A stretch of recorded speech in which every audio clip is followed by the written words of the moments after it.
방주에서 나온 노아의 아들들은 셈과 함과 야벳이며 함은 가나안의 아버지라. 노아의 세 아들로부터 사람들이 온 땅에 퍼지니라. 노아가 농사를 시작하여 포도나무를 심었더니 포도주를 마시고 취하여 그 장막 안에서 벌거벗은지라.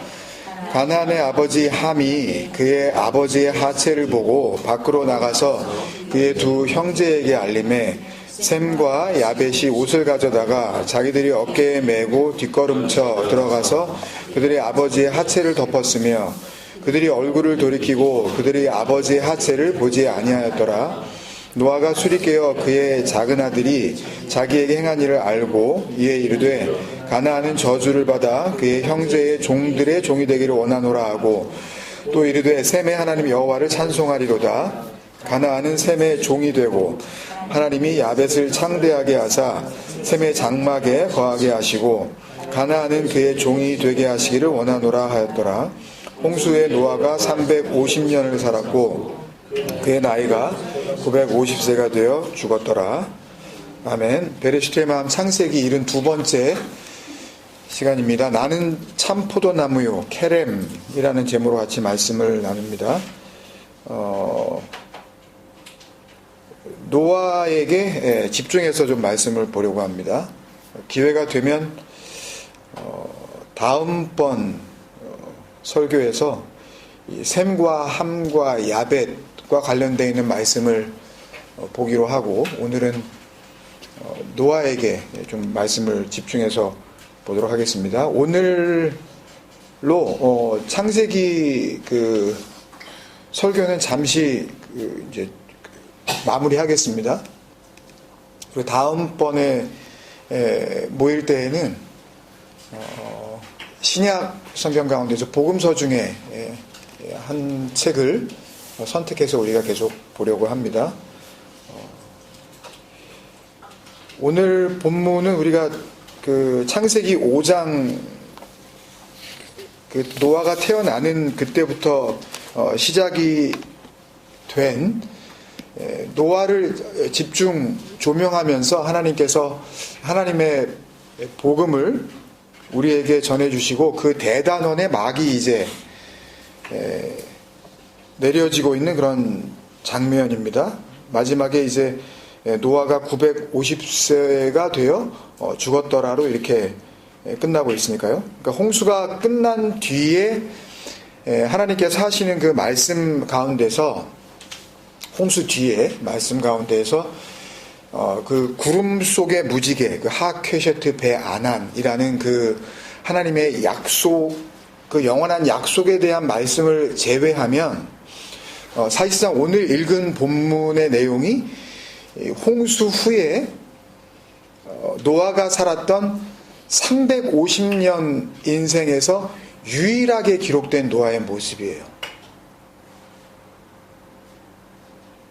그러니까 28절 분명히 그렇게 우리에게 증거하고 계시죠. 홍수 후에 노아가 350년을 살았고 350년이에요, 여러분. 350년. 사람이 인생 70, 80, 뭐 요새는 건강하게 90, 뭐 100세 시대다 이렇게 이야기를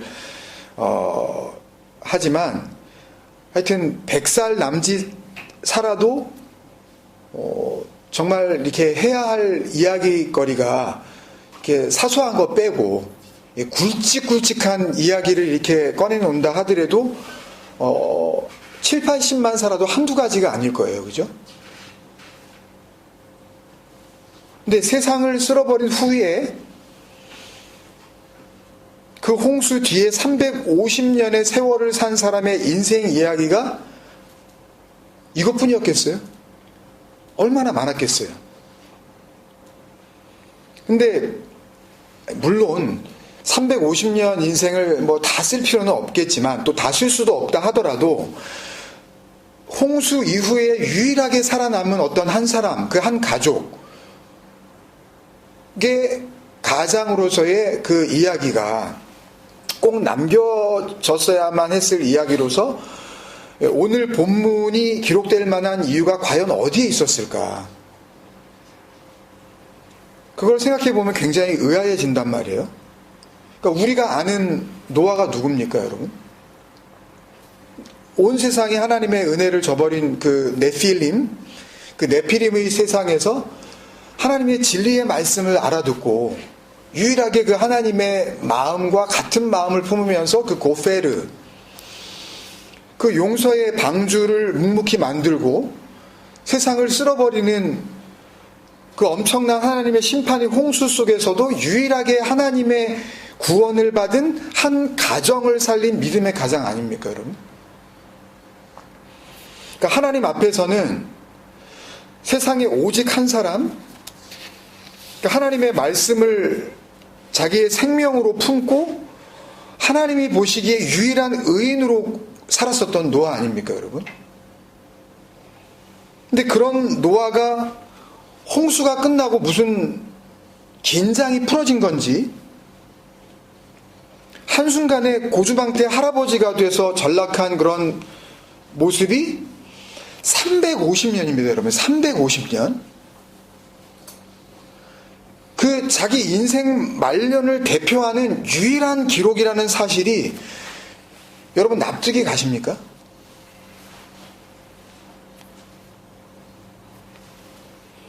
이게 어떻게 보면 차라리 지난번 그 71번째 창세기 설교에서 그냥 그 본문으로 그냥 끝나고 무지개 속에 담겨져 있는 그 하나님의 언약으로서의 그 말씀으로 그냥 끝나고 그냥 바로 그냥 28절로 넘어가서 홍수 후에 노아가 350년을 살았고 그의 나이 950세가 되어 죽었더라 이렇게 끝났다면 훨씬 그 깔끔하지 않았겠어요, 그죠? 근데도 불구하고 술 취한 노아의 모습이 기록되어져야만 했다면, 그렇다면 그 말씀 안에는 하나님께서 꼭 알려주셔야만 하는 복음의 또 다른 중요한 측면이 있을 거라는 확신을 우리는 가질 수가 있는 거죠. 뭔지는 잘 모르지만 오늘 그 번역된 대로, 그러니까 우리 성경은 다 번역물이니까요. 이 번역된 대로의 본문을 보면 우리가 서로 읽지 않더라도 우리 기억에 남는 이 노아의 말년의 그 이야기의 줄거리는 홍수가 끝나고 노아가 뭐 그전에도 그런 걸 했는지 모르지만 업종을 이렇게 선택을 하기를 뭘 한 거죠? 예, 와이너리, 이렇게 그 비냐드, 그 포도 농사를 시작을 해요. 그리고 어떻게 그 포도주 만드는 거를 배웠는지, 뭐 하여튼 우연하게 어떻게 포도주를 마신 건지 그걸 마시고 취하면서부터 일어난 일들을 소개하고 있는 것처럼 그게 단순해 보인단 말이에요. 근데 사실 그 성경 히브리어 이 원문의 내용을 보면 제가 굳이 이 노아에게 집중하는 그 이유는, 그러니까 이걸 제대로 말씀 안에서 복음으로 읽지를 못하기 때문에 나머지 뒤에 뭐 아버지의 뭐 하체를 가렸느냐 안 가렸느냐 가지고 뭐 가린 거는 뭐 예수 그리스도가 뭐 가리고 뭐 우리를 뭐 다 가려주시고 뭐 부끄러운 걸 가려주시고 이런 쪽으로 막 이제 막 엉망이 된단 말이에요, 뒤에서부터요. 그러면 뭐 예수 그리스도가 이제 아브라함의 자손으로 오는데 아브라함은 또 셈의 계열에서 또 온단 말이에요. 근데 셈만 덮은 게 아니라 또 야벳도 가서 덮었단 말이에요. 그럼 뭐 야벳은 뭐고 셈은 뭐고 뭐 덮어야 되고 안 덮어야 되고 뭐 굉장히 복잡해진단 말이에요, 이게요. 그럼 야벳은 누구냐? 또 이런 걸 또 우리는 해야 되고, 그러니까 한 번 억지가 발생이 되면 뒤에서부터 이제 수습하기가 어려워진단 말이에요, 이게. 히브리어 원문의 이 내용을 보면 오늘 말씀은 그렇게 뻔한 말씀이 아닐 뿐만 아니라, 그러니까 한 사람의 어떤 노인이 600살 넘은 한 노인이 600살이에요, 여러분. 이게 기록되어 있으니까 여러분들이 만만하게 보시는데 어머님 연세가 어떻게 600살입니다, 여러분. 600살. 그러니까 이게 뭐 할아버지가 뭐 그런가 보다, 그냥 술 몇 잔 들어갔더니 이제 그냥 뻗어졌나 보다, 이렇게. 그러니까 그런 뻔한 말씀이 아닐 뿐만 아니라 한 단어 한 단어 확인하면서 짚고 넘어가야 할 내용이 한두 가지가 아니에요. 이걸 어떻게 다 이거 복음 안에서 소화할까? 미국에 있으면서도 제가 고민을 했어요. 이 본문을 이걸 어떻게 이거를 1시간 남짓 안에서 이걸 다 이걸 해야 될까? 넘어가면 이게 다 여러분들 또 기절하게 버리시잖아요. 다 이렇게. 예. 자꾸만 조시고 그러니까. 이 여러 가지 중요한 말씀 가운데서도 단어 그 자체의 사전적 의미에 빠져서 오해하거나 또는 섣불리 결론을 내리지 말아야 할 부분이 있다면 역시나 제 생각에는 노아가 포도주를 마시고 취해서 벌거벗은 채로 자기 그 텐트 아닌지 하여튼 장막 안에 있었다라는 장면의 말씀이에요. 그러니까 이 부분의 말씀을 그냥 번역된 내용 그대로 고지고대로 받아들이면 당연히 천하의 유일한 하나님과 그 생명을 나눈 은혜의 사람이었었던 노아도 뭘 할 수 있다? 뭘 할 수 있다? 실수할 수 있다 그거거든요. 그쪽으로 해석이 되고 결국 이렇게 성경을 읽으면 잘해봤자 결론이 거의 그래요. 이 본문을 가지고 설교를 하는 것들을 여러분들이 뒤져보시면 고린도전서 10장 12절인가요? 그런 중 누구든지 선줄로 알면 넘어질까 조심하라. 이게 그런 뜻도 아니에요. 이 선줄로 알면 이 히스테미 도케오라는 거는 그러니까 고린도전서 10장 처음부터 이건 뭐 여담으로 말씀을 드리는 거지만 거기에 우리가 읽었었던 말이 나온다고요. 이스라엘 백성들이 다 바다 가운데 지나고 그 구름 아래서 세례를 받았고 다 신령한 음식을 먹고 신령한 음료를 마셨고 반석에서 나는 물을 마셨다. 그 반석은 곧 예수 그리스도라. 이렇게 말씀을 하셨지만 그렇게 먹었는데도 불구하고 라는 내용들이 쭉 나온단 말이에요. 고린도서 10장 12절은. 그러니까 선줄로 생각하고 넘어질까 조심하라라는 말씀은 그냥 단순히 신앙생활에서 너 교만하지만 네가 뭐 잘난 것 같고 네가 다 잘한 것 같아. 물론 이런 쪽으로 받아들여도 어느 정도 복음의 영향을 받을 수 있지만 히스테미 그 약속 안에 선 걸로 네가 도케오 네 생각은 그렇지만 네가 이미 멸망받았다는 것을 알지 못한다면 안 돼라는 그 확인을 해야 돼라는 그런 말씀이거든요. 이건 그렇게 간단한 말씀들이 아니에요. 제가 늘 말씀을 드리잖아요. 성경이 우리에게 만만하게 이렇게 읽혀지는 그런 것들이 아니라고요. 그냥 신앙생활을 갖다 오래 해가지고 표면적으로 그런 어떤 사전적인 의미를 가지고 그냥 접근할 만큼 그렇게 단순하진 않다고요. 어렵다는 이야기가 아니라 복음의 깊이를 말씀을 드리는 거예요.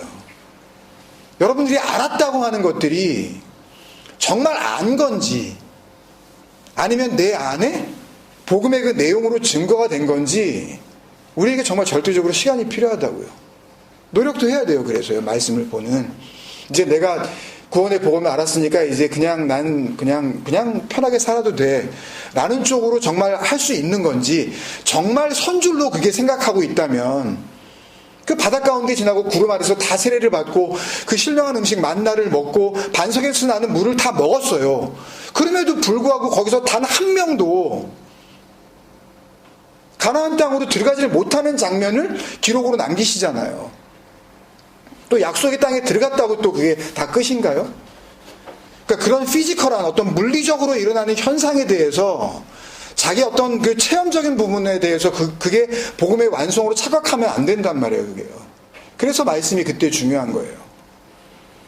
그러니까 물론 하나님 앞에서의 그 교만, 신앙적인 교만, 그것이 구원의 복음을 논하는 데 있어서도 절대로 빠질 수 없는 중요한 구원의 걸림돌인 것은 맞지만 그렇다고 해서 오늘 본문의 노아의 만취 사건을 다루고 있는 것처럼 보이는 이 말씀이 모든 세상에 있는 성경 그 코멘터리들이 주장하고 있는 것처럼 노아처럼 은혜 받은 자도 방심하고 술 취하면 벌거벗고 이런 추태를 부릴 수도 있으니 조심하라는 정도의 도덕적, 인격적 경고와 교훈을 주시려는 말씀이라고 보기에는 지금까지 노아를 통하여서 이 창세기 시작부터 지금까지 하나님께서 말씀해 오신 복음의 문맥으로 보나 그 콘텍스트로 보나 오늘 본문만으로도 히브리 원문의 단어들을 하나하나 살펴보면 정말 그런 생각은 많은 문제가 있다는 것을 우리가 알 수가 있어요. 그것들 한번 확인해 보려고 그래요. 노아의 이야기가 본격적으로 시작이 되는 그 창세기 6장에 들어서면서도 여러 번 말씀드렸지만 우리가 성경에 그 기록된 어떤 사건에 대한 말씀을 읽을 때에 우린 지금 노아와 관련된 이야기를 듣고 있으니까 특히 이번에 이 노아를 중심으로 한 말씀처럼 상당히 긴 호흡으로 읽어야 할 말씀을 만나게 될 때는 그 사건의 표면적인 흐름 자체에 너무 마음이 빼앗겨 버리면, 다시 말해서 뭐 방주, 홍수, 무지개, 또 오늘 본문 같으면 이 포도주, 이런 단어들이 가지고 있는 우리의 기본적인 어떤 의미가 있잖아요. 그러니까 그런 사전적, 여러분들이 가지고 있는 상식적 수준의 그 의미에 붙잡혀 버리면 정작 그 말씀을 통하여서 그 하나님께서 주시려고 하는, 그리고 우리가 반드시 만났어야 할, 그리고 만날 수 있는 그 하나님의 생명이 나에게 이렇게 흘러 들어올 수 있는 그 진리와 은혜의 복음을 놓치게 되는 일들이 또 일어날 수 있다는 말씀입니다, 여러분. 그러니까 교회에 가면은 다 그렇게 하게 돼 있어요. 그러니까 진리는 교훈으로 바뀌고 생명을 얻을 수 있는 자유케 하는 그 말씀은 지켜야 할 율법으로 다 뒤바뀌잖아요, 이게요. 그러니까 복음을 이야기하는 것 같다가, 그러니까 교회를 위해서 우리가 열심히 하자. 응? 예수 그리스도로 말미암는 자유를 뭐 이야기하는 것 같다가 결국은 하나님을 위하여서 우리가 헌신하자. 그러니까 눈에 보이는 그런 헌금이며 11조며 여러분들의 봉사며 착한 일이며 남을 도와주는 일이며 이렇게 하는 일들이 그 우리의 믿음의 증거다. 또 이런 쪽으로 그냥 몰고 가면 오 그런가 보다. 그러고 그냥 거기 끌려가가지고 인생 다 그냥 허비하는 거 아니에요, 완전히. 그러니까 완전히 거기에 이제 젖어버리니까 이 복음의 그 내용을 알려주면 그때부터는 나는 평생 내가 그렇게 배운 적이 없는데, 그리고 다른 교회들도 다 그렇게 하고 있는데, 그러면서 이제 이게 다수결로 넘어가는 거잖아요, 이게 복음이. 남욕할 게 없어요, 그러니까요. 우리가. 그러니까 교회를 다니고 있는 사람도 굳이 욕하실 필요도 없다고요. 우리도 그랬잖아요. 그렇게 하면 구원 받는 줄 알고. 뭐 저도 그랬잖아요. 예외가 없어요. 아예 그 교회조차도 안 다닌 사람은 일단 여기서 그냥 이 얘기에서 뭐 포함시킬 필요도 없지만,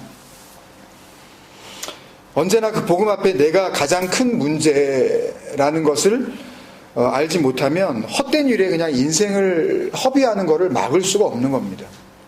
그러니까 오늘 본문을 노아의 만취 사건으로 보게 된 가장 근본적인 원인은 아무래도 21절 말씀 포도주를 마시고 취하여에 있는 것 같아요. 그죠?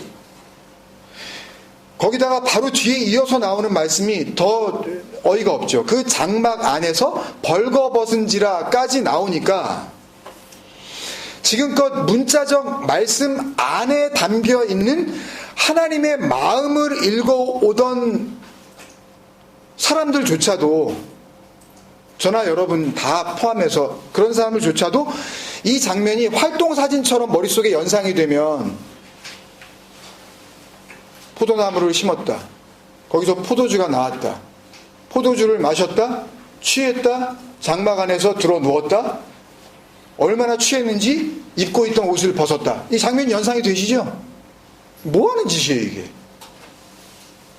네? 세상에 한 사람밖에 없었던 그 잘나가던 노아가 그 어마무시한 그 홍수 속에서도 하나님의 은혜 가운데 살아남을 수 있었던 노아가 이게 뭐냐고요 이게. 이런 생각이 갑자기 들게 되잖아요.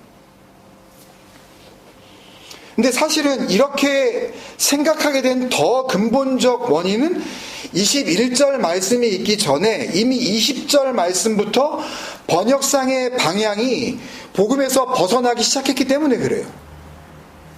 20절 노아가 농사를 시작하여 포도나무를 심었더니, 자막을 준비했는데 이 히브리어 성경 원문을 보면 이 와야헬, 이 오른쪽에 작게 쓴 거거든요. 잘 보이실지 모르겠어요. 뭐 눈 검사하는 것처럼 제가 너무 작게 써가지고, 와야헬 노아의 이쉬하 아다마 와이타 카렘이라는 한 문장인데요. 이거를 우리나라 말 번역, 노아가 농사를 시작하여 포도나무를 심었더니 밑에다가 다시 이 히브리어 이 원문 그러니까 변하기 전에 격변화라든지 동사의 변화가 있기 전에 그냥 원형 단어들을 갖다 이렇게 써봤는데, 노아, 그 다음에 농사를 이라고 한 이 번역된 게 이쉬하 아다마예요. 이쉬는 사람입니다. 그 에노스 할 때, 에녹 할 때 그 에노스 할 때 그 사람. 그 다음에 하 아다마는 그 땅이에요. 하나님께서 사람을 지으실 때 그 땅에 흙으로 사람을 지으시고 할 때에 그 아파르가 나오고 아다마가 나왔을 때 창세기 2장 7절 말씀이었던가요? 그때 설명을 좀 드린 부분인데, 그리고 포도나무를 심었더니라고 한 이 나타, 그 케렘 나타라는 것은, 이 케렘은 사실 포도나무로 번역된 적은 사실 거의 없고, 성경상에서 여기에서만 지금 포도나무라고 했고, 포도나무라는 그 단어는 예를 들면 요셉이 애굽으로 팔려가서 이제 그 모함을 받아서 감옥에 갇히는 장면이 나오고, 그리고 술 맡은 관원장, 그 바로의 그 떡 굽는 관원장이 차례대로 이제 감옥에 들어왔을 때 그들이 꿈을 해석하면서 술 맡은 관원장이 꿈을 꿨는데 무슨 꿈을 꾸죠? 포도나무에서 그 가지, 세 가지가 나오는 그 꿈을 꾸고 이게 뭐냐, 이런 그 해석을 이제 그 요구하는 장면이 나오죠. 그때 창세기 40장 9절에 나오는 술 맡은 관원장의 꿈에 나올 때 그 포도나무라고 했을 때 그 단어가 게펜이라고 엄연히 따로 있어요. 포도나무라는 단어가. 혹은 이사야 5장에 나오는 그 소레크라는 단어가 또 따로 있습니다. 게펜과 소레크라는 단어가 따로 있어요. 그러니까 케렘은 그러니까 정원을 뜻하는 거예요. 이렇게 울타리가 쳐져 있어서 보호가 되어지는 어떤 뜰. 그래서 포도원이에요. 그러니까 나타는 헬라어로 넘어오면은 히스테미가 되는 겁니다. 그러니까 세워지는 거예요. 그러니까 쓰러졌던 것들이 바로 세워지고 무너졌던 것들이 온전하게 되어지는 그런 것들을 의미하는 단어라고요. 이 케렘이 어디에서 쓰였는지 보면 금방 알 수가 있습니다. 성경을 한번 찾아보세요. 이건 자막이 없습니다. 이사야 5장 1절에서 쭉 계속 나오는데 1절 2절만 제가 읽겠습니다. 이사야서 5장 1절 2절. 나는 내가 사랑하는 자를 위하여 노래하되 내가 사랑하는 자의 포도원을 노래하리라. 여기서의 이 포도원이 리디디 시라트 도디 레카르모, 그래서 케렘이에요. 내 사랑의 포도원, 그런 뜻이에요.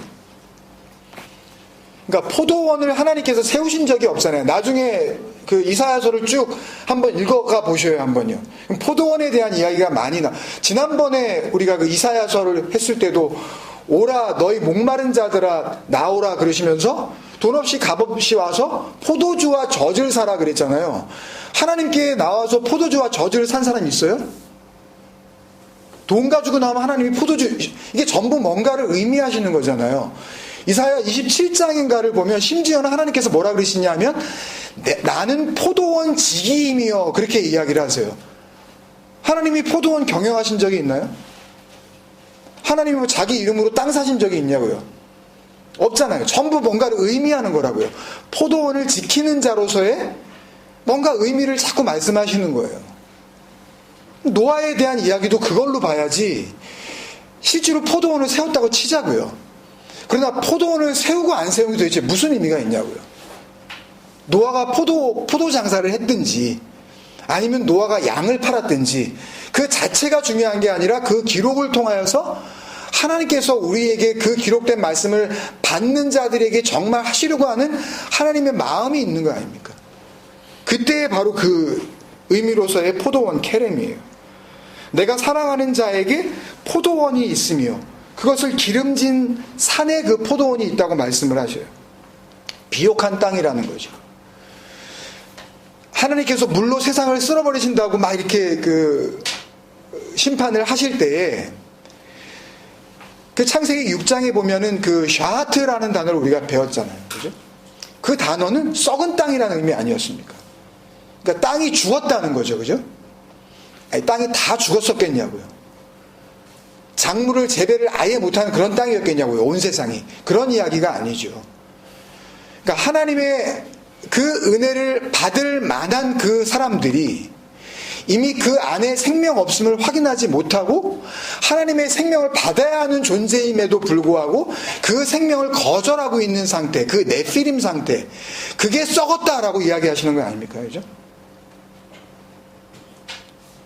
나는 무슨 땅이냐고요. 이 2절에 땅을 파서 돌을 제하고 극상품 포도나무를 심었도다 할 때 그 극상품 포도나무가 이 소레크예요. 케렘이 아니라. 그 중에 망대를 세웠고 또 그 안에 술틀을 팠도다.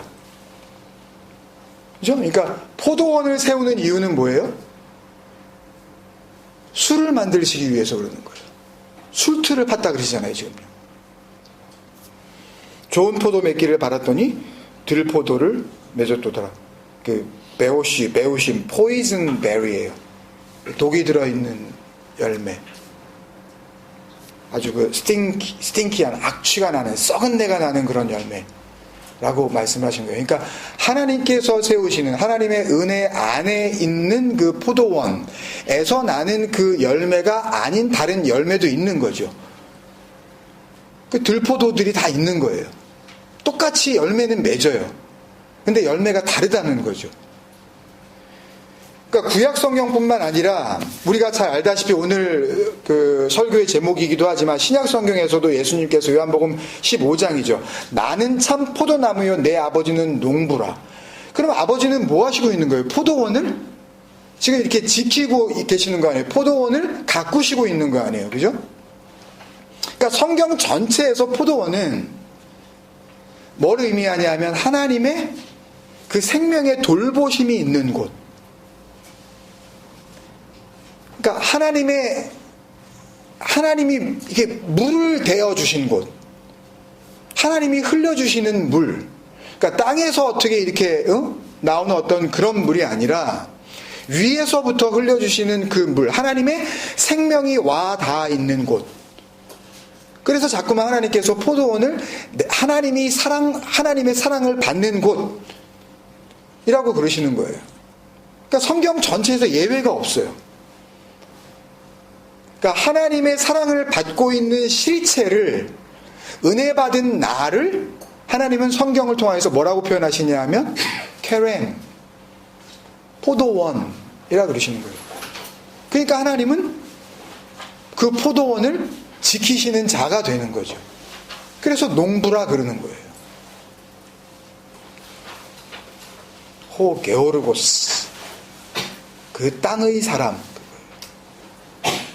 농부가 호 게오르고스거든요. 게는 땅이에요. 헬라어로.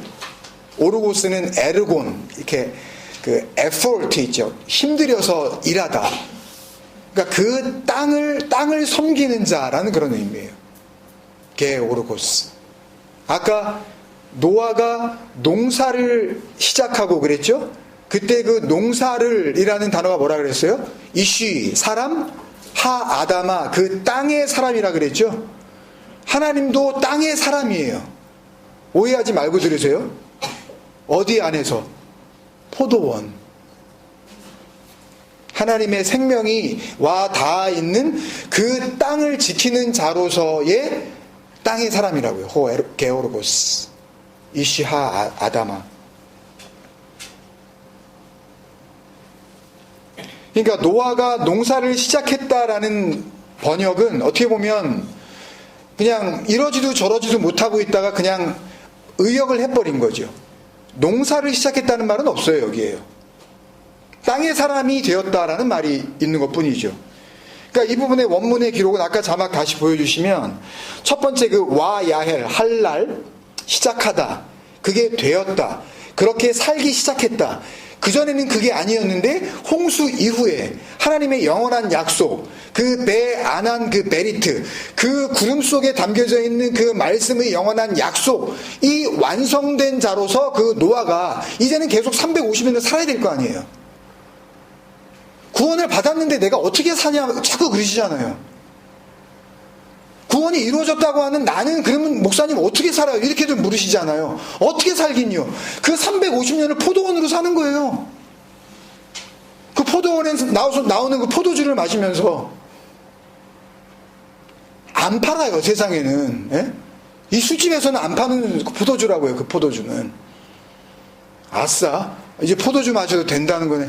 그러고서 포도주를 마시는 어떤 그 합리화시키자는 이야기가 아니라, 그건 마시는 말도 여러분들이 알아서 하시고, 그런 포도주가 아니에요. 세상에 없는 포도주예요. 내가 흘리는 나의 피, 내 잔, 그 안에 담겨져 있는 그 포도주, 그거를 마시면, 그러면 너희가 내 안에, 내가 너희 안에 있게 된다고 하시는 그 말씀을 하면서도 또 자기 피를 포도주라 그러잖아요, 지금.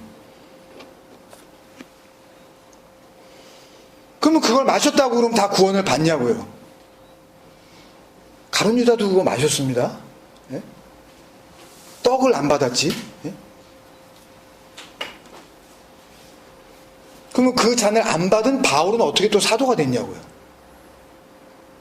그러니까 성찬식이며 뭐 세례식이며 이런 어떤 세레모니가 무슨 의미가 있겠냐고요.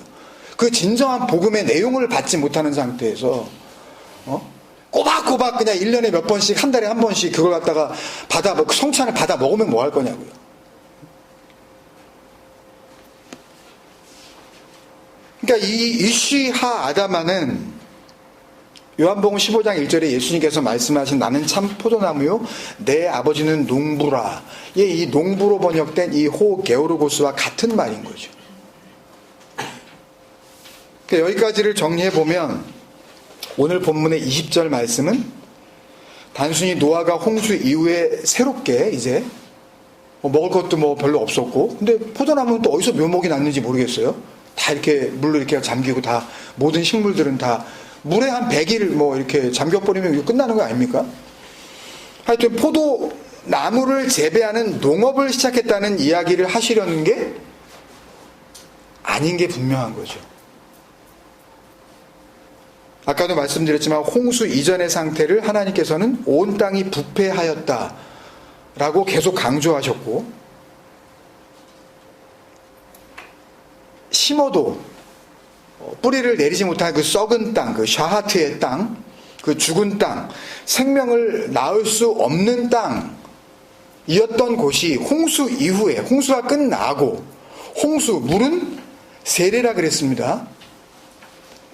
하나님의 그 물에 의하여 죽이심을 받고 다시 하나님의 그 언약에 의하여 살리심을 받은 누구는, 오늘 본문으로 보면 노아는 자신에게 그 하나님의 생명이 주어지자 이제는 그 죽은 땅 가운데에서 산 열매, 그 생명의 열매를 맺을 수 있는 땅, 그걸 하나님이 한 단어로 뭐라 그러시는 거예요? 케렘. 하나님의 사랑받는 포도원으로 세워졌다는 말씀을 하시는 거죠, 지금. 뭔 소리를 하시겠어요, 여기서요? 내가 사랑하는 자의 포도원을 노래하리라. 하나님도 기뻐하시고, 그 기름진 산, 하나님의 생명이 흘러들어오는 하나님의 사랑을 받는 그 포도원 말입니다. 그러니까 노아는 하나님의 사랑받는 포도원인 동시에 그 포도원인 자기 자신을 돌보는 농부가 되는 거죠. 구원받은 다음에 뭐하고 사냐 그러는데 자기를 가꾸면서 사는 거예요. 포도원인 자기 자신. 350년을 살았더라. 그게 뭐 그냥 홍수 위에도 꽤나 살았네. 응? 그런 이야기가 아니라 자신의 남은 350년의 그 땅의 여생을 하나님의 포도원이며 동시에 하나님의 포도원지기가 되어 살기 시작했다는 말씀이죠. 예수님을 통한 복음도 똑같죠, 이건요. 예수 그리스도의 진리의 복음을 듣고 내가 너희에게 이르는 말이 영이요 생명이라고 하는 그 생명을 받은 자들이, 그러면 그 아들로 오신 그 아들 안에 있었던 아들의 영, 그게 성령입니다. 그건 선물이지 무슨 성령님 좋은 귀신이 아니란 말이에요. 제발 좀 거기서 벗어났으면 좋겠어요. 예를 들어서 아빠한테 선물을 받은 다음에 그 선물이 너무 좋아서 트럭을 받은 다음에 트럭님, 자동차를 받은 다음에 자동차님, 뭐 혹 이렇게 장난삼아 말을 할지는 모르지만 선물에 누가 뭐 이렇게 뭐 브랜드 있는 뭐 이런 명품백을 받으신 다음에 백님? 그게 거의 정신 나간 사람 아니면 누가 그걸 그렇게 부릅니까? 성령은 선물이라니까요. 구원을 받은 증거로서의 선물이란 말입니다, 그건. 그러니까 성령께서 우리를 인도했다는 이야기는 거기다가 이렇게 존칭을 써버리면서 이렇게 성령께서 그러니까 성령이 하나의 또 어떤 존재처럼 어떤 막 이렇게 해서 또 인격으로 우리가 또 아니, 하나님께서 우리는 하나님 된 자로 만드시려고 그러는데 뭘 성령을 인격으로 만나냐고요. 생각을 해보세요. 인격은 벗어나야 되는 겁니다, 이건. 아니, 인격으로 정말 우리를 대하신다면 예수님께서 왜 바리새인들에게 인격적으로 말씀하셨어야지 그냥 그러면 안 돼 정도로 말씀하셨어야지 왜 뱀새끼 뭐 독사이 새끼 이게 어떻게 인격적입니까? 이거는 비인격적이죠. 아니, 사람한테 뱀새끼라 그러는 게 인격적이에요, 여러분? 그러니까 이렇게 자기들이 얼마나 모순 가운데에서 복음을 지금 보고 있는지 절대 인정하지 않는다니까요, 교회 다니는 사람들은. 눈에 보이는 게 전부기 때문에. 그러니까 예수 그리스도의 진리의 복음을 듣고 그 진리의 영, 아들의 영을 갖게 된 그 에클레시아들은, 그 진정한 교회들은 그들 자신이 곧 뭐예요? 그들 자신이 뭐예요? 하나님이 거하시는 거룩한 성전이 된 동시에 또 그 성전을 더럽히지 않는, 그 성전을 성전답게 지켜야 할 존재가 되었다는 것을 알아야 된다고 사도 바울이며 사도 베드로며 사도 요한이며 계속 이야기하잖아요. 너희 안에 계시니가. 우리가 잘 아는 말씀이죠. 고린도전서 3장 16절 17절, 고린도전서 3장 16절 17절 찾아보세요. 너희는 너희가 하나님의 성전인 것과 하나님의 성령이 너희 안에 계시는 것을 알지 못하느냐. 그러면 이건 뭐예요? 너희의 뭐됨을 알지 못하느냐? 성전됨. 그러면 성전은 하나님께서 임하시는 곳이고, 그래서 하나님의 특별한 보호하심을 받는 곳으로 지금까지 구약을 통해서 우리에게 설명이 되어졌죠. 그러니까 결국은 성전됨, 너희의 포도원됨을 지금 이야기하고 있는 거죠. 그리고 17절에 누구든지 하나님의 성전을 더럽히면 그 후데이로라는 이 헬라어 단어는 이렇게 스포일 시키는 거예요. 그러니까 결국은 하나님의 성전이 될 수 있으면서 성전이 됨과 동시에 우리는 또 뭘 할 수 있다? 그 성전을 더럽힐 수도 있고 성전답게 지킬 수도 있다는 말이죠. 믿음에 있는 자들이 떠나는 것처럼. 그 디모데 후서에 보면, 디모데 후서가 사도 바울이 쓴 마지막 편지 아닙니까? 그 전에 빌립보서에선가 썼었던 이 사도 바울의 고백을 보면 자기와 함께 지금 이 복음의 동역, 하나님의 말씀의 내용으로서의 진리의 복음을 전하고 다니는 그런 복음의 동역자로서의 이름들을 쭉 이야기하면서 나오는 이름 가운데 누가도 나오고 여러 사람들이 이름이 나오지만 데마라는 한 사람의 이름이 나와요.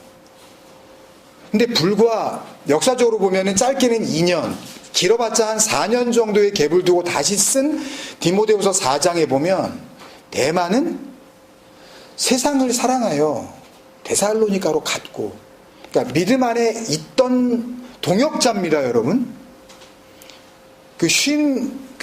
시네르고스, 아까 게오르고스는 땅을, 하나님의 약속의 땅을 섬기는 자로서의 의미죠. 시네르고스, 동역자는 그 일을, 하나님의 동역자라 그러잖아요, 사도 바울이. 우리는 하나님의 동역자라. 그러니까 그 일을 같이 한 거예요. 그러면 하나님께서 땅을 섬기시고 사도 바울이 그 하나님의 약속의 땅들을 섬기면서 복음을 전하고 다니고 잘못된 복음이 있는 것을 고쳐주러 다니고 그리고 또 대마도 역시 뭘 한 거예요? 포도원 지기가 된 거죠. 그렇게 포도원 지기답게 동역자라 분명히 이야기했습니다. 지금 사도 바울이. 그랬다가 불과 2년, 맥시멈 4년 뒤에 세상을 사랑하는 것으로 드러나서 다시 데살로니가로 가는 일들이 우리 안에라고 벌어지지 않겠냔 말이에요. 절대 착각하지 마세요. 지금 뭐 좋아 보인다고? 뭐 너무 좋아요. 뭐 말씀이 뭐 너무 좋아요. 좋아요. 예? 그렇게 하는 게 나쁘지 않아요. 그렇게 반응해 주시고 그렇게 기뻐하시는 건 나쁘지 않지만 그게 전부가 아니라는 거죠. 그렇게 그냥 순간적으로 그렇게 막 불타 올랐다가 그냥 재가 되어져서 그냥 이렇게 사라지는 것처럼 그런 한 번 타고 마는 그런 불꽃이 아니라 정말 하나님의 그 성령의 불을 받았다면 계속 타오르는 거죠. 영원히 꺼지지 않는 불로. 예? 성막 안에, 성전 안에 있던 불이 꺼지지 않았었던 것처럼 전부 그걸 의미하는 거예요. 우리에게 주시는 영원한 생명이 뭘 의미하는지. 누구든지 하나님의 성전을 더럽히면 하나님이 그 사람을 멸하시리라. 하나님의 성전은 거룩하니 너희도 그러하니라. 그러면 우리가 성전이 된 동시에 뭐가 되는 거예요? 성전 지기가 되는 거죠. 포도원인 동시에 포도원을 지키는 포도원 지기가 되는 겁니다.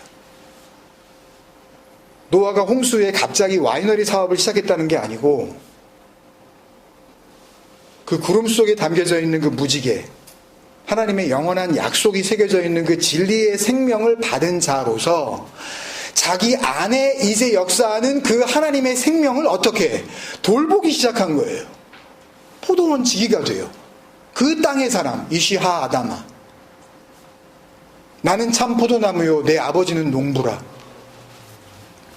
구원받은 자가 이 땅에서 기쁘게 살아야 할 이유입니다.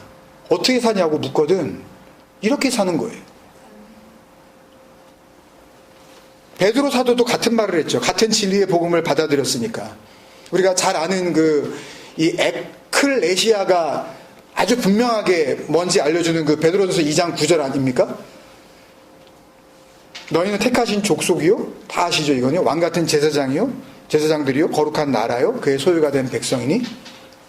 이는 너희를 어두운 데서 에크스코투스 휘마스 칼레오. 그래서 에크칼레오. 그 어두운 데서 불러내어 그 기이한 빛에 들어가게 하신 이의 덕을 선포하게 하려 하심이라.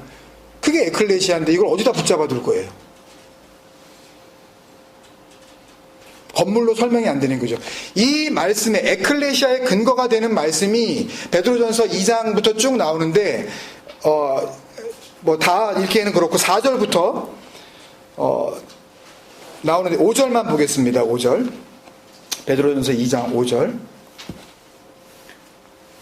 아까 같이 읽었었던 고린도전서 3장 16절, 17절을 한번 기억을 해보세요. 너희의 성전됨, 그 성전을 더럽히지 않아야 되는 너희의 거룩함, 이걸 기억하시면서 5절, 너희도 산 돌같이 신령한 집으로 세워지고, 똑같은 말이죠. 그죠? 너희가 하나님의 성전인 것과 너희도 산돌같이, 산돌은 그 앞에 나오는 예수 그리스도, 살아있는 그 반석, 그 진리의 장막, 성전, 하나님이 사랑하시는 포도원이죠? 그 집으로 세워지고 예수 그리스도로 말미암아, 이걸 잘 기억해 두세요. 예수 그리스도로 말미암아 그것을 통하여서입니다. 그 안에서죠. 하나님이 기쁘시게 받으실 신령한 제사를 드릴, 성전 안에서 제사를 드릴 거룩한 제사장이 된다는 것은 그 성전의 일을 하는, 성전을 섬기는 제사장도 되는 거죠. 성전지기.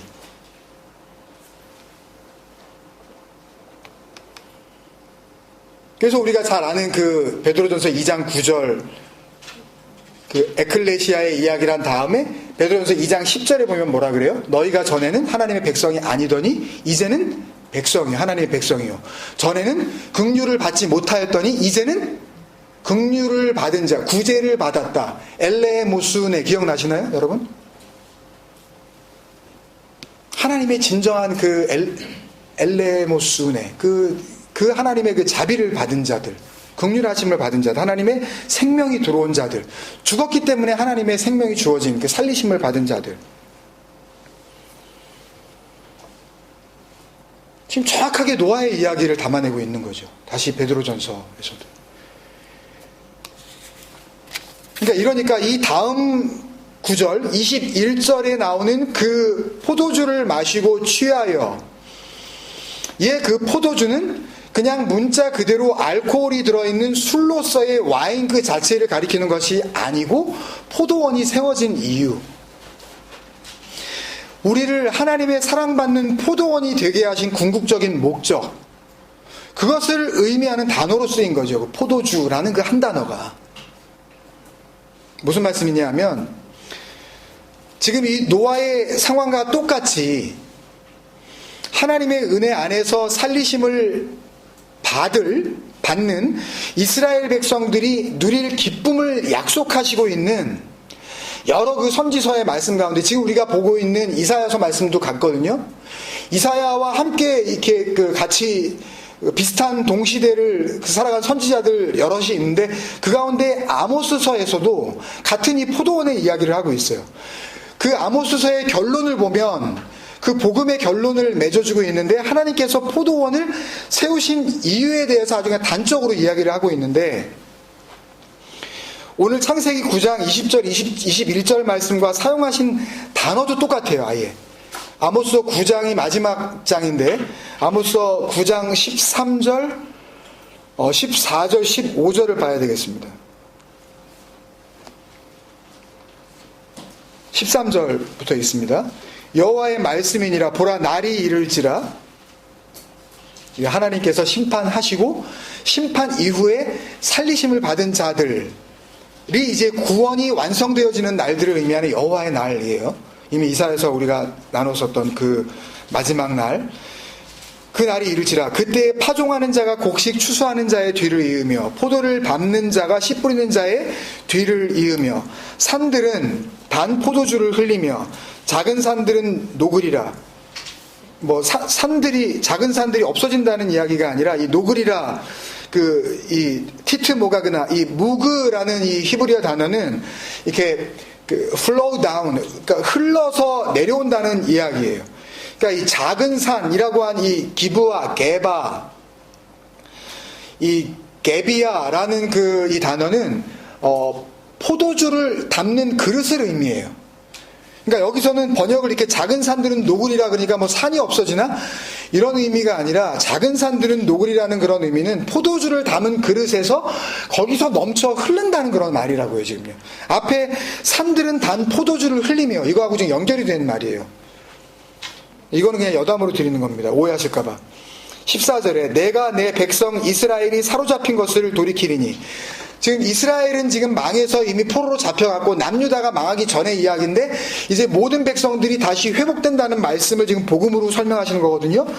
그들이 황폐한 성읍을 건축하여 거주하며 포도원들을 가꾸고, 이게 아까 또 똑같은 단어예요. 나타 케렘이에요, 이게. 근데 여기서는 뭐라고 번역을 했어요? 포도나무를 심었다라고 얘기를 안 하고 포도원들을 가꾸고 이렇게 지금 번역을 했죠. 그러니까 왜 창세기 9장은 포도원을 가꾼다고 번역을 못했을까요? 얼마든지 그렇게 번역을 할 수 있었는데. 그러니까 문맥상으로 그냥 그런 식으로 이제 흘려보내고 싶었던 거예요. 포도주를 마시는 걸 이야기하려면 결국은 포도나무를 심는 거를 이야기하고, 포도나무를 심는다는 이야기를 하려고 그러다 보니까 노아가 농사를 지었다는 쪽으로 이렇게 끌고 간 거죠. 그리고 포도원들이 가꾸어지게 되면 그 다음에 뭘 하게 된다고요? 그 포도주를 마시며, 그죠? 과원들을 만들고 그 열매를 먹으리라. 그 뜰 안에서 그 열매를 먹을 수 있게 되어진다는 말씀이에요. 15절에 내가 그들의 땅에 심으리니, 이걸 다시 지금 설명하시는 거예요. 그들의 땅을 뭐라 그러냐면 하나님께서 그들이 내가 준 땅에서 다시 뽑히지 아니하리라, 그렇게 말씀하시는 거예요. 그게 그들의 땅이에요. 포도원으로 가꾸어지는 그들. 황폐했던 성읍이 건축하여 거주할 만한 그런 땅이 되어진 하나님의 성전. 그렇죠? 포도원이 세워지고 그 다음에 그 포도원이 세워지면 그 포도원을 통하여서 포도주를 마시게 하시는 것이 하나님이 포도원을 세우시는 목적인 거죠. 예수 그리스도라는 성전을 세우시면 그 성전을 통하여서 그 예수 그리스도로부터 흘려지는 그 피, 내 피는, 내 잔은 너희를 위하여 흘리는 참된 음료라고 하시는 그 말씀처럼. 그리고 그렇게 하나님의 포도원에서 나오는 포도주를 마신다는 것은 지금 아모스서 마지막 그 15절 말씀처럼 하나님께서 주신 땅에서 다시는 뽑히지 않는 이 나타쉬라는 단어인데요. 이렇게 디스트로이 하는 거예요. 더 이상 멸망이 없는 거예요.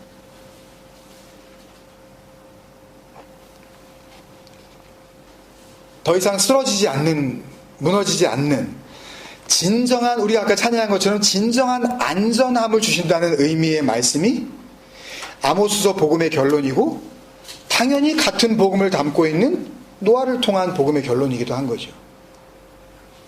그러니까 노아는 21절 말씀의 문자적 표현처럼 포도주를 마시고 이렇게 drunken, 그 만취가 돼서 자제력을 잃고 옷을 훌러덩 벗어버리는 민망하고 추한 꼴을 보인 것이 아니라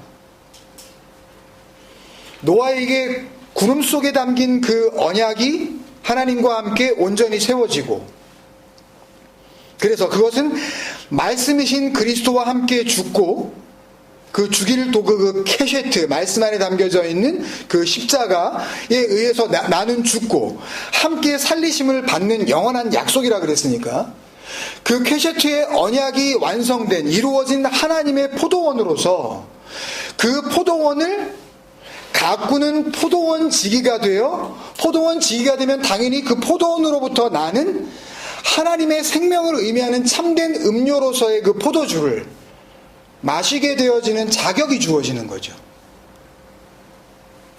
그 하나님과 함께 이 샤타, 함께 마시고 취한 게 아니라 함께 즐거워한 거예요. 억지로 제가 즐거워했다고 지금 하는 게 아니라 지금 21절에 취했다라고 번역한 히브리어 동사 샤카르는 그러니까 술뿐만이 아니라 꼭 술 마시고 취했다는 단어가 아니에요. 술뿐만이 아니라 뭔가를 먹고, 그러니까 뭔가에 의해서 영향을 받아 충분히 만족한 상태 있죠. 그러니까 뭔가에 의해서 이렇게 feel to satisfaction 된 거.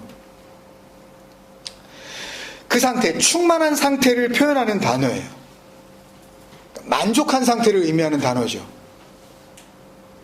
이 샤카르는 창세기에는 딱 한 번 더 이 샤카르가 쓰이는데 두 번 쓰이는 거예요. 그러니까 창세기에는요. 지금 여기 창세기 9장 21절에 한 번 나오고 한 번 더 쓰이는 게 어디냐 하면 애굽의 이제 총리가 된 요셉이 가나안의 곡식이 떨어진 형제들이 아버지 야곱의 요청에 의해서 한 번 애굽에 와서 요셉을 만났다가 다시 돌아갔다가 또 한 번 오게 되어지죠. 곡식이 또 한 번 다 떨어져서. 그때 두 번째 만날 때의 장면에서 이 샤카르라는 단어가 나오는데 그 말씀을 한번 볼게요. 창세기 43장 34절입니다. 처음에 올 때는 그 막내 동생을 데리고 오지 않았다가 막내 동생이 없었으니까 혹시라도 자기처럼 해코지를 하지 않았을까 걱정하는 그 요셉이 다음번에 올 때 막내 동생 안 데리고 오면 볼모로 잡아둔 누구로 잡아놨어요? 예, 시몬 잡아놨죠. 그죠? 예, 그러니까 다시 안 돌려주겠다고 이렇게 이제 이야기를 했기 때문에 이제 베냐민 데리고 가잖아요. 근데 그때 이제 베냐민과 함께 음식을 나누는 그 장면의 말씀이죠. 창세기 43장 34절. 요셉이 자기 음식을 그들에게 주되 베냐민에게는 다른 사람보다 5배나 주매 뭐 엄청 줬어요. 5배예요. 그들이 마시며, 이게 샤타예요. 아까 지금 노아가 마시고 할 때 그 단어 똑같은 단어입니다. 그들이 마시며 요셉과 함께 샤카르예요. 이게요. 와이시케르, 샤카르예요. 그러면 요셉과 함께 취했다 그래도 되겠죠? 근데 왜 즐거워하였다라고 여긴 번역을 해버렸어요? 같은 단어인데? 그래도 된다는 이야기예요. 샤카르라는 단어는 술 먹고 그냥 이렇게 뭐 막 취해가지고 다 그냥 막 드렁큰 됐다는 그런 의미가 아니라 그들이 하나님께서는 말씀을 그 말씀을 지금 하시려는 거예요. 그들이 같은 것을 먹고 같은 것을 마시고 그 같은 것을 통하여 하나님의 생명을 같이 먹으면 그것을 같은 것으로 인하여 얻게 되어지는 기쁨이 같을 거 아니에요. 그 같은 기쁨, 그 같은 만족을 누리게 된다는 의미에서 노아가 취했다? 그들이 함께 취했다? 그들이 마셨다? 이렇게라고도 할 수 있다는 것을 우리는 진리 안에서 확인을 하면 되는 거예요. 단순히 노아의 그 만취 사건이라고 읽을 필요가 없다는 거죠. 그래서 결론적으로 오늘 말씀을 정리해드리면 홍수 후에 하나님의 생명의 그 덧입힘을 받은 그 홍수 후에 노아의 말년 그 350년의 세월, 어쩌면 바로 지금 이 땅에서 여전히 구원을 입은 자, 에클레시아지만 어쩔 수 없이 육신의 이 몸을 입고 살아갈 수밖에 없는 우리들, 그 인생의 답이 어디 있느냐라고 끊임없이 물을 수 있는 우리들에게 주시는 하나님의 약속의 말씀 아니겠습니까, 여러분? 어떻게 살아요, 주님? 여전히 아직도 잘 모르겠는데요. 하나님의 구원의 약속이 이미 이루어졌다 해도 하나님께서 이 육신의 생명을 끊으시기 전까지 이 땅에서 여전히 나머지 인생을 살면서 단 한 번의 그 포도주 그 만취 사건처럼 얼마든지 너희 그 은혜 받은 인생도 얼룩질 수 있으니까 니네도 조심해 라고 하는 경고의 메시지가 아니라 말씀 속에 있는 그 하나님이 죽이시는 도구, 그 쾌셰트에 의하여 이 육의 몸은 죽임을 당하고 하나님의 생명의 그 살리심을 받은 자들에게 있어서는 그들이 하나님의 사랑받는 뭐가 돼요? 성전, 그 포도원이 돼요. 포도원이 된 것이고, 그리고 그 포도원에서 나는 것, 그 하나님이 주신 땅, 이 땅에서부터 주시는 그 하나님의 생명수, 그 포도원에서 나는 그 하나님의 그 음료수, 그것을 하나님과 함께 마시고 하나님과 함께 샤카르, 즐거워하는 것이, 그 영원한 생명의 기쁨을 누리기 시작하는 것이 복음이 이루어진 이 땅, 나아죠, 땅. 구원은 이루어졌지만 여전히 육신을 입고 있는 나가 도대체 무엇인지 그 의미와 그 가치를 알려주시고 있는 말씀이란 말입니다. 하나님의 약속이 온전히 이루어진 나는, 하나님께서 주신 이 땅, 나는 이 땅에서 과연 하나님 앞에서 무엇인지 알려주시는 말씀이라고요. 그러니까 21절 말씀 뒷부분에 나오는 그 장막 안에서 벌거벗은지라 라는 말씀은 또 당연히 술 먹고 정신을 잃어서 노아가 갑자기 옷을 벗어버리고 맨몸으로 있었다는 그런 얘기가 아닌 거죠. 여기 벌거벗은지라로 번역한 히브리어 동사는 갈라인데요. 아까 샤카르처럼 이 갈라도 창세기에서 딱 2번 나오는데, 한 번이 지금 여기 벌거벗었다는 걸로 번역한 창세기 9장에 나오고, 또 한 번이 창세기 35장이에요. 야고보의 이야기에서 나오는데 35장, 창세기 35장 7절입니다. 제가 읽겠습니다. 그가 거기서 제단을 쌓고 이미 벌써 장자권을 그 팥죽 한 그릇에 넘겨받은 것이 이제 형에게 발각되어져서 이제 두려워진 이 야곱이 살던 곳을 떠나서, 가나안을 떠나서 이제 이 삼촌 집으로 외가로 이제 도망가고 있는 내용 아닙니까?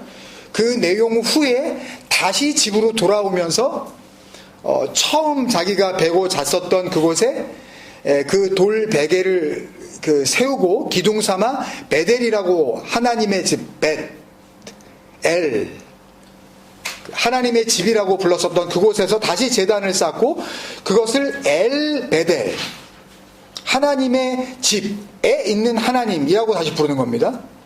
이는 그의 형의 낯을 피할 때에 하나님이 거기서 그에게 갈라예요. 이게 그 다음에 하나님이 거기서 그에게 벌거벗으셨음이더라 로 번역을 안 하고 뭐라고 번역을 했어요? 나타나셨음이더라. reveal. 하나님이 뭔지, 하나님의 하나님됨이 뭔지, 하나님의 집, 성전 아닙니까? 그 성전 안에 거하시는 하나님이 뭔지 그것이 드러났다, 계시되었다. 하나님의 말씀으로 만나주셨다는 말씀이 갈라예요.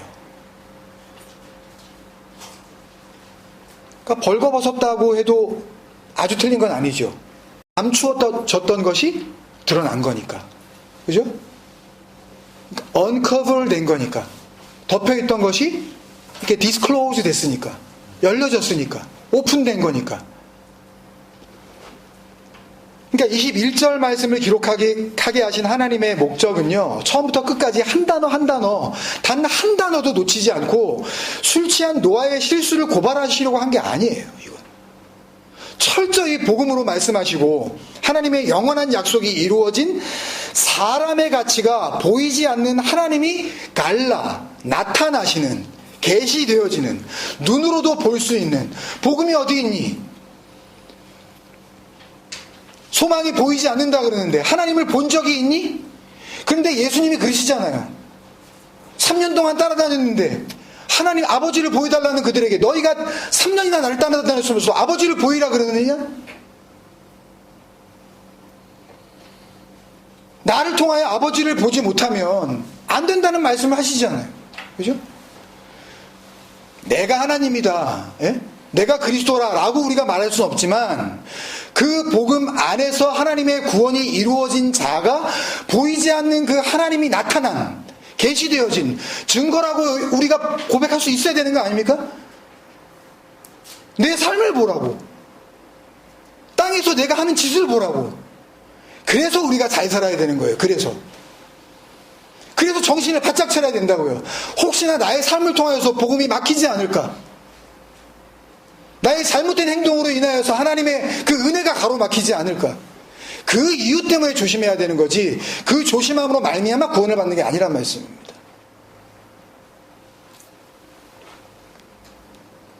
그래서 그 벌거벗음, 노아의 실체가 무엇인지 드러난 거죠. 갈라된 거죠. 그죠?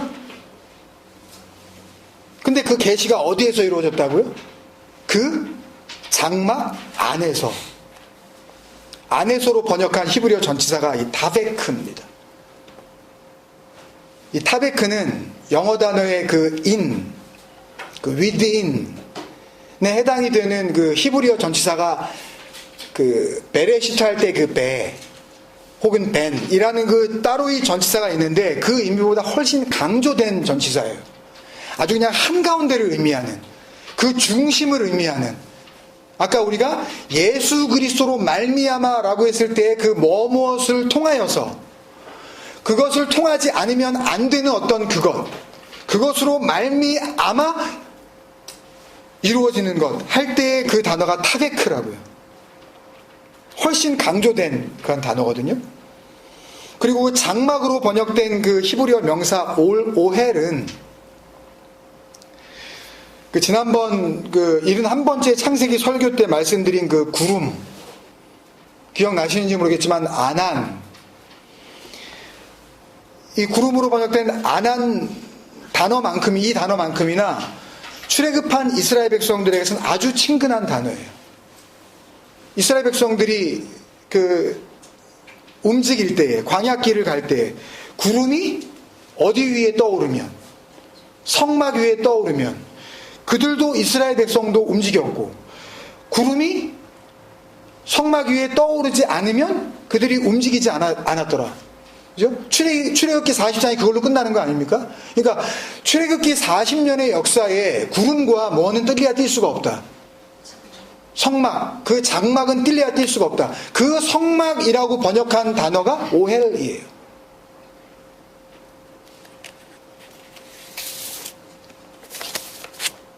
그 성막은 나중에 이제 정착하여 살게 되어지는, 광야길을 가지 않고 이제 가나안 땅에 들어와 정착하여 살게 되어지는 이스라엘 백성들에게는 성전이 되죠. 그 성전은 다시 뭐가 돼요? 성전은 다시 뭐가 돼요? 예수님께서 너희가 이 성전을 헐라 내가 사흘 동안에 일으키리라. 유대인들은 우리가 46년 걸려서 지은 이 성전을 네가 3일 동안에 일으키겠다고? 예수님께서는 성전된 자기 육체를 가리켜 말씀하신 것이라. 그러니까 성막은 뭐가 돼요? 성전이 되고, 역사 속에서 성전은 뭐가 돼요? 예수 그리스도의 몸이 돼요. 그런데 아까 고린도전서 3장에서 뭐라 그래요? 사도 바울은 너희 몸이 하나님의 성령이 거하시는 거룩한 성전인지 알지 못하느냐 얘기하시잖아요. 그러면 그리스도의 그 잔을 받은 우리는, 그 생명의 피를 받은 우리는 함께 그 성전이 돼요.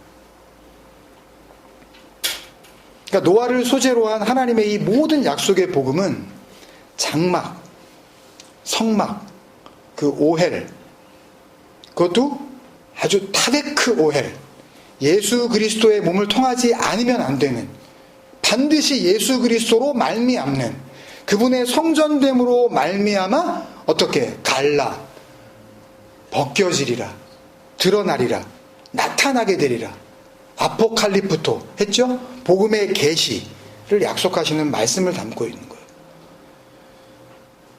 이 진리의 말, 성령이 교회에게 하시는 그 소리를 들을 수 있는 귀가 있는 자들은 들으시라고.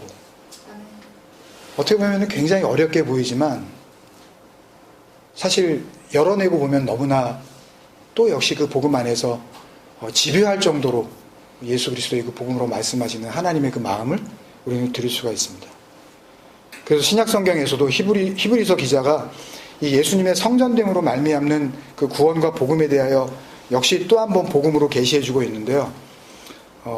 히브리서 전체가 그런 내용들을 많이 담고 있지만 히브리서 9장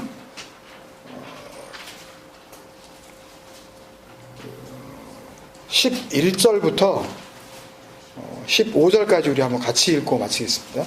히브리서 9장 11절부터 15절까지요.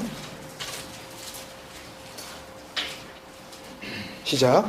그리스도께서는 장래 좋은 일의 대제사장으로 오사 손으로 짓지 아니한 것 곧 이 창조에 속하지 아니한 더 크고 온전한 장막으로 말미암아 염소와 송아지의 피로 하지 아니하고 오직 자기의 피로 영원한 속죄를 이루사 단번에 성소에 들어가셨느니라. 염소와 황소의 피와 및 암송아지의 죄를 부정한 자에게 뿌려 그 육체를 정결하게 하여 거룩하게 하거든 하물며 영원하신 성령으로 말미암아 흠없는 자기를 하나님께 드린 그리스도의 피가 어찌 너희 양심을 죽은 행실에서 깨끗하게 하고 살아계신 하나님을 섬기게 하지 못하겠느냐. 이로 말미암아 그는 새 언약의 중보자시니 이는 첫 언약 때에 범한 죄에서 속량하려고 죽으사 부르심을 입은 자로 하여금 영원한 기업의 약속을 얻게 하려 하심이라. 아멘. 기도하겠습니다. 사랑하는 아버지, 은혜를 감사합니다. 오랜 세월 동안 우리에게 주어진 이 기록된 하나님의 말씀이 나를 하나님의 생명으로 살리시는 하나님의 구원의 능력이 되게 하시고 예수 그리스도로 말미암는 이 복음이 우리를 하나님의 포도원으로, 하나님의 성전으로 온전케 하시는 영원한 약속으로 세워지게 하여 주시옵소서. 구원을 받은 자가 하늘의 생명을 받았다면서도 왜 여전히 이 땅에 살아야 하는지 누군가 우리에게 묻는다면 우리 속에 있는 구원의 소망에 대하여 묻는 자들에게 이제 우리가 하나님의 포도원됨과 그 포도원의 포도원지기됨을 고백할 수 있는 진리의 말들이 우리 안에 예비되어지게 하여 주시옵소서. 그래서 아버지의 포도원에서 나는 포도주, 그 예수 그리스도의 피로 세우시는 영원한 하나님의 약속이 우리들의 삶의 현장 속에서 복음으로 나타날 수 있도록, 계시되어질 수 있도록 우리 마음의 눈을 밝혀주시옵소서. 우리에게 언제나 진리의 말씀으로 세워주시고 구원의 능력으로 함께 하신 감사없고 예수님의 이름으로 기도드리옵나이다. 아멘.